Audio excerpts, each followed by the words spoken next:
Anda dah beli Hilux tapi anda risau dengan risiko kecurian kereta. Apa nak buat?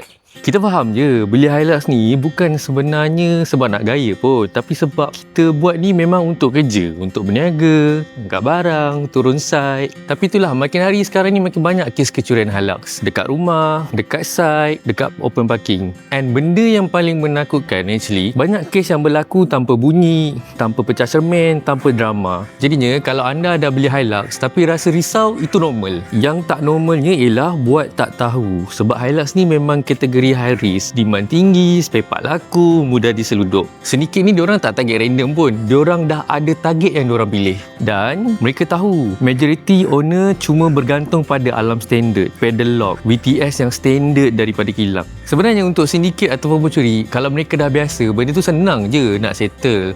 Tapi as owner, bukannya anda nak kena panik, bukannya anda nak kena risau. Tak, bukan tu benda yang anda kena buat sebenarnya. Sebenarnya sebagai owner, apa yang anda kena buat ialah upgrade sistem security yang ikut berisiko semasa berdasarkan modus operandi terkini sedikit. Dekat EasyTrack, kita bina sistem security multi-layer berdasarkan kes kecurian yang sebenar. GPS tracker yang mampu counter signal jammer, RFID mobile laser, enjin tak hidup tanpa tag, horn bypass kit untuk elakkan sindiket ni disable sistem alarm, key switch dan juga brake lock in case sindiket gunakan kunci pendua. Dan paling penting, CAN bus interceptor untuk block sindiket daripada akses ke sistem elektronik kereta. Yang paling penting, package ni termasuk automotive grade wiring with fuse protection, sistem fail safe untuk elakkan electrical damage, technician yang mahir dalam bidang wiring dan security kenderaan, wiring yang ikut schematic original manufacturer, bukan sesuka hati main potong. Dan ini yang paling penting, car off engine, tak kacau ECU, tak kacau CAN bus, pemasangan hidden dan security grade. Package basic GPS tracker bermula daripada 650 sahaja.